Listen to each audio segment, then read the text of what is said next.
Síntesisdelgolfo.com. El director de Síntesis del Golfo, Isaac Molina Zapata, participó en el programa Cubo de Cristal, donde se llevó a cabo una mesa de análisis en la zona sur de Tamaulipas, realizado con la participación de Liborio Méndez de El Citadino, el columnista David Castellanos y el anfitrión Luis García de Reporte Noreste.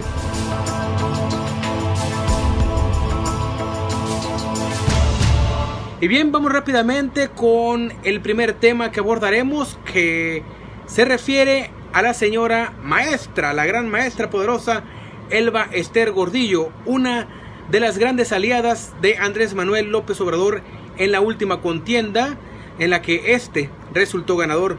Luis García, ¿qué nos puedes decir al respecto? ¿Qué opinas de Elba Ester Gordillo? Esta liberación de Elba Ester el pasado 7 de agosto trae más especulaciones sobre el futuro de la educación en nuestro país que certezas. De entrada, Andrés Manuel López Obrador ratificó que se echará abajo la reforma educativa y que se realizarán consultas entre la SEP, el Sindicato de Maestros, la Coordinadora de la Educación y la sociedad en general. Todavía no se termina de aplicar la reforma de Peña Nieto y la nueva de Andrés Manuel se aplicará seguramente sobre la marcha del siguiente gobierno. Esto es hasta el nuevo año escolar 2019-2020. Los maestros se siguen quejando de que les piden trabajo que no les corresponde y que no les pagan, que no hay la suficiente capacitación y que no hay material, equipo ni infraestructura para desarrollarlo. Elba Ester Gordillo saldrá a declarar el día de regreso a clases de este nuevo periodo escolar, el 20 de agosto. ¿Y qué va a decir? Que se retira de la vida política, que no quiere regresar a retomar las riendas del sindicato. ¿Realmente creeremos esto? ¿O señalará que su encarcelamiento fue por una revancha política, por manifestar su rechazo a la reforma educativa de Peña Nieto y que retomará las riendas del sindicato? ¿O será invitada a colaborar como asesora de la presidencia de Andrés Manuel López Obrador en materia de educación? Elba Ester tiene 73 años, pero estos 5 años a la sombra del poder no creo que la hayan doblado. Liborio, ¿cuál es tu apunte en relación a la máxima líder o ex líder de El CENTE? En el tema del Elba Ester Gordillo, la reciente liberación del ex líder del CENTE es sin duda el peso político que ejerce ya Andrés Manuel López Obrador, sin ser aún el presidente de la República constitucionalmente. La excarcelación de esta polémica mujer empoderada en el magisterio por muchos años refleja claramente que después de 5 años y meses de estar bajo proceso, el gobierno de Enrique Peña Nieto se excedió con la profesora Ester Gordillo. Peor aún, nos presenta una justicia mexicana ineficiente al no poder comprobarle los delitos imputados, como lo es el lavado de dinero, y mantenerla al menos en prisión domiciliaria. En el ámbito político local, la alcaldesa de Tampico, Magdalena Peraza, celebró la liberación y ponderó a la lideresa del Sindicato Nacional de Maestros el trabajo y apoyo en favor del magisterio mexicano, lo que anticipa pronunciamientos similares en todo el país. Eso se puede interpretar como que la profesora Elba Ester Gordillo no está fuera de la esfera política. Seguramente será una eficiente coach para el próximo mandatario de los mexicanos, Andrés Manuel López Obrador, sobre todo en el tema de modificar o echar abajo la reforma educativa impulsada en este sexenio que ya termina. Esperemos qué le dice Elba Ester Gordillo a los medios informativos este próximo 20 de agosto. Su opinión y posición seguramente será de reconocimiento y esperanza al régimen de López Obrador. Mientras tanto, la educación estará en un péndulo su futuro. Isaac, con mucho gusto escuchamos tu comentario referente a Elba Ester Gordillo. ¿Qué tal, amigos? David, compañeros, retomando otra vez el cubo de cristal después de unas inmerecidas vacaciones, empezando con el tema de la liberación de la maestra Elba Ester Gordillo, ex líder sindical del Sindicato de Trabajadores de la Educación. Yo creo que lejos de reflejar el poder político de Andrés Manuel López Obrador, que es obvio y que es un hecho, que es una realidad, con la liberación de Elba Ester se puede leer que, bueno, finalmente sí fue una aliada de Morena, del proyecto de López Obrador en la campaña anterior. Y bueno, de incrustarse ella en el gabinete de AMLO, una vez que tome posición a partir del 1 de diciembre, pues el país corre el riesgo de regresar al pasado en cuanto al tema educativo. Porque recordemos que con el Bester Gordillo, las plazas que se otorgaban a los maestros, pues era producto de tráfico de influencias, de palancas de los mismos integrantes del sindicato. Incluso se llegó a denunciar que quienes vendían las plazas de maestros, aún a personas que ni siquiera tenían la prepa ni secundaria. Entonces yo creo que con el regreso del Bester Gordillo, en caso que se dé al sindicato, el país puede dar un retroceso muy grande, sobre todo ahora cuando la reforma educativa, bueno, ya está dando frutos. Tiene al menos 2 años que los jóvenes que están egresando de las normales superiores, al menos en Tamaulipas, al menos las últimas 3 o 4 generaciones, han concursado en la Secretaría de Educación con un examen de oposición, y eso les ha valido que les otorguen sus plazas para estar frente al grupo, algo que no se hacía cuando estaba el Bester Gordillo al frente del sindicato. Es decir, en la actualidad las plazas de maestros se otorgan a profesores realmente capacitados y realmente con un título o licenciatura en educación. Antes se las otorgaban a los familiares, amigos del sindicato, y las vendían. Eso quieren los mexicanos, regresar a eso. De por sí la educación en México no anda bien, y con un retroceso de esa magnitud podría arrastrarnos a un retroceso inimaginable. Pero bueno, queda en nosotros el poder, el dejarnos o dejar que pase como ha pasado muchas cosas y nadie levanta la voz. 43 municipios de Tamaulipas serán renovados, algunos, muy pocos, tendrán la oportunidad de servir a los tamaulipecos en sus respectivas ciudades. Los cabildos, los regidores, ¿qué nos pueden decir particularmente de los del sur de Tamaulipas? Luis, te escuchamos. Bueno, solamente muy pocos regidores merecen la pena. En teoría, un regidor debe estar comprometido con los ciudadanos y al formar parte del cabildo de un ayuntamiento debe ser apoyo o contrapeso del presidente, trabajar vigilante de las acciones del gobierno y que se apliquen los recursos como se debe en favor del ciudadano.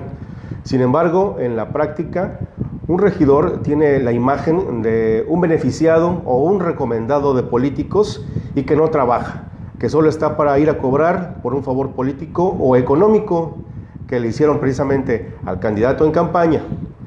De esos todavía hay muchos, los estamos viendo en estos periodos, y seguramente así será en los siguientes gobiernos. No se va a acabar.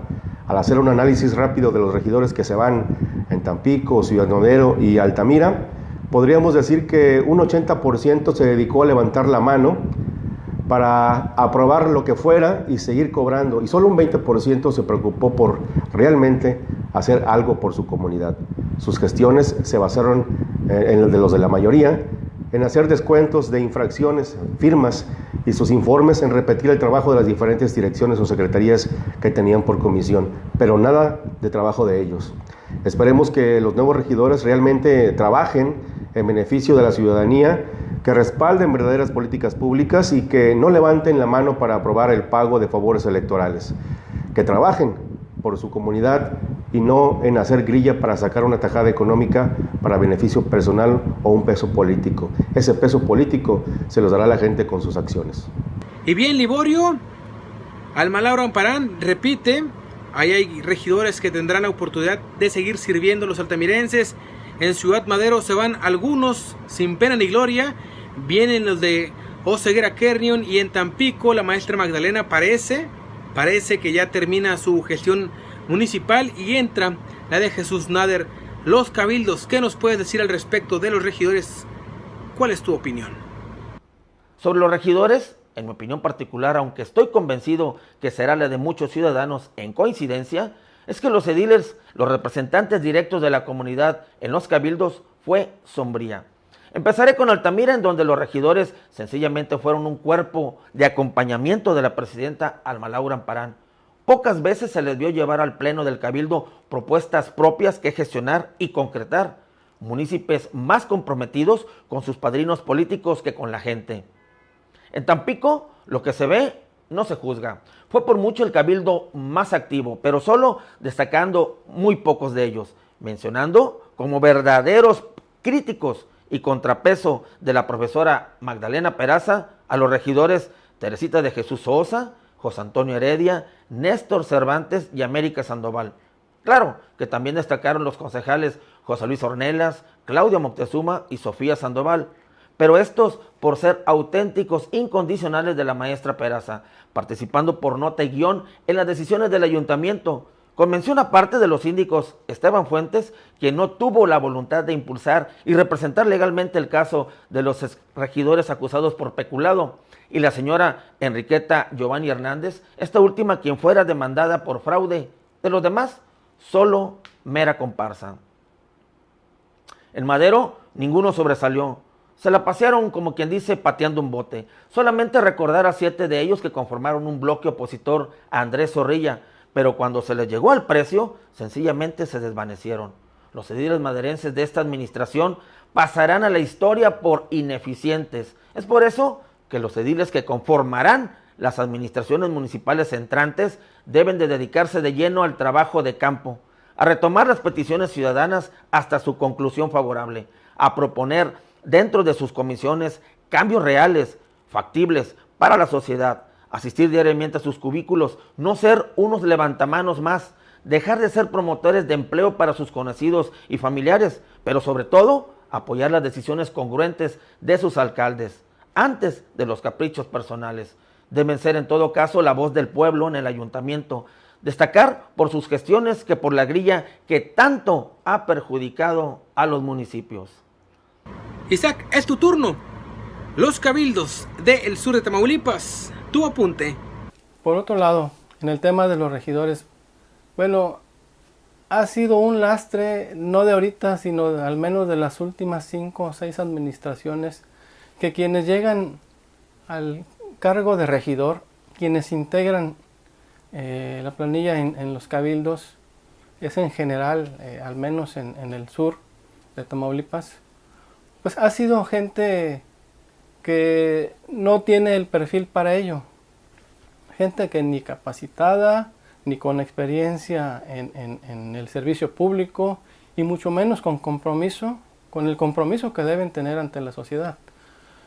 No sabemos quienes van a entrar ahora a partir del 1 de octubre, si de verdad van a fungir como servidores públicos o van a hacer lo mismo que los que ya se van, que sin pena ni gloria llegan a cobrar sus quincenas, y alguno que otro que de verdad honra el nombre de decir que es regidor. Esperemos que los que entren se pongan las pilas y demuestren que sí quieren servir a sus ciudadanos. Y bien, antes de terminar, queremos escuchar la opinión de Luis García, director de Reporte Noreste, sobre el trabajo, sobre la función, sobre la operatividad de los titulares de la Oficina de Comunicación Social entorpecen o facilitan la labor de los medios de comunicación.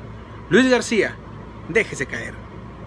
A diferencia de Altamira, Tampico y Ciudad Madero tendrá nuevos gobiernos y entre todos los funcionarios que serán designados se encuentran los encargados del área de comunicación social. Para algunos presidentes municipales que hemos visto pasar, este departamento solo sirve para elaborar boletines y difundirlos en los diferentes medios, cuando en realidad se trata de un área muy importante que sirve para difundir las políticas públicas del gobierno y ser un enlace con la sociedad y con medios de comunicación en particular, y quienes reportean diariamente lo que nosotros llamamos en el argot periodístico la fuente de la presidencia. Pasamos buenas gestiones en este sentido en la zona sur de Tamaulipas con los gobiernos que salen y el que repite en Altamira. Comunicación social no debe ser un filtro, no debe ser una barrera o bloqueo para no acercarse al presidente o los funcionarios. Los nuevos encargados de comunicación deben tener la suficiente capacidad de gestión para que el reportero acceda directamente con los funcionarios y haga las preguntas que sean necesarias. De lo contrario, regresaremos a gobiernos autoritarios en los que solo se declaraba y se reporteaba lo que ellos querían y cuando así lo disponían. Esto ya no es así. Ni el presidente ni los funcionarios son inalcanzables. Que cumplan lo que dicen en campaña, que tendrán gobiernos abiertos para todos y no que al llegar al poder se cierren y solo hablen de lo que ellos quieren y cuando quieren. Las cosas han cambiado para los medios de comunicación, seguramente lo estamos viendo de unos años para acá. Si no dicen o comunican lo que informan o informan lo evidente, incluso lo oculto, esa información seguramente será pública en breve en redes sociales y todos quedarán exhibidos. Muchas gracias, Luis. Ahora escuchemos a Liborio, quien conoce perfectamente y desde adentro las oficinas de comunicación municipal. ¿Qué nos puedes decir, Liborio Méndez? En lo referente a comunicación social, en el organigrama de los ayuntamientos, el área de comunicación debe ser fundamental, pues ahí radica la imagen del alcalde y sus funcionarios. Las viejas prácticas de amordazar a los periodistas y acallar a los reporteros de la fuente deben de desaparecer. De premiar o castigar a los compañeros de gremio es indignante, pero una forma muy cómoda de mantener a raya a los medios informativos. En todo caso, deberá de fortalecerse los vínculos con quienes tenemos la diaria obligación de hacer la noticia y sobre todo de hacerla buena, de resaltar las correctas acciones de los gobiernos y los servidores públicos. Quienes lleguen tendrán que contar con el total apoyo de sus alcaldes y no estar supeditados a personas que poco o nada saben del quehacer informativo, como pasó en los 3 ayuntamientos conurbados. Fomentar las buenas relaciones con todos los reporteros es urgente y una exigencia también. Asimismo, no menospreciar el medio o el segmento al cual nos dedicamos, llámese prensa, radio, televisión y actualmente los importantes medios digitales, brindando trato igualitario, procurando el respeto y privilegiando a las empresas formales de comunicación. Sí, las que pagan impuestos, evitando con ello que improvisados se presenten como profesionales de la información. Todos los medios legalmente constituidos como empresas funcionamos de los ingresos formalmente convenidos. Claro, está que los ayuntamientos y las dependencias de gobiernos son nuestra fuente principal. Es momento de que los nuevos secretarios o directores de comunicación social garanticen plenamente el derecho a la información y promuevan la correcta relación entre gobierno, medios y sociedad, generando agenda con los servidores públicos, pues es también obligación de ellos transparentar sus acciones. Bien, amigos del Cubo, muchas gracias, hasta pronto. Ahora, Isaac, es tu oportunidad de terminar, de rematarlos o salvar a alguno de ellos. Oficinas de comunicación social de Tampico, Madero y Altamira, ¿qué esperas? ¿Qué te dejaron estos servidores, estos hombres tamaulipecos? ¿Hicieron bien? ¿Hicieron mal? Hay mujeres también en el cargo. En cuanto a los directores de comunicación social, que bueno, por ellas se escuchan algunos nombres, coincido con mis compañeros en que la mayoría de los coordinadores de comunicación que han estado al frente en los últimos años en los 3 municipios, pues se han abocado más a bloquear a los alcaldes, a los funcionarios, al trabajo de los ayuntamientos. Se han dedicado más a bloquear que a de verdad difundir las labores, las actividades que realizan en cada municipio. Yo creo que esto debe cambiar. Si bien es cierto que dentro del mismo plano de la comunicación social entran otro tipo de cuestiones, yo creo que la información se debe de brindar a la ciudadanía a través de, bueno, los medios de comunicación, que para eso estamos, pero deben de llegar personas realmente capacitadas para ello y con experiencia precisamente en el área, porque en ocasiones llegan, como siempre, amigos o recomendados de alguien y bueno, después vienen los problemas de los propios alcaldes porque la comunicación no se da bien entre emisor y receptor, es decir, entre quien realiza la actividad oficial de los municipios y la ciudadanía. cuando debe haber un buen puente entre la información y las actividades de un gobierno municipal, estatal o federal.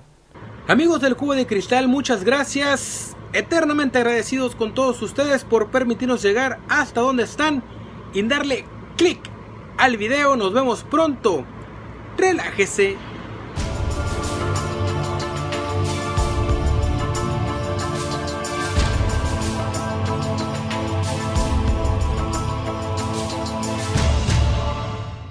Síntesisdelgolfo.com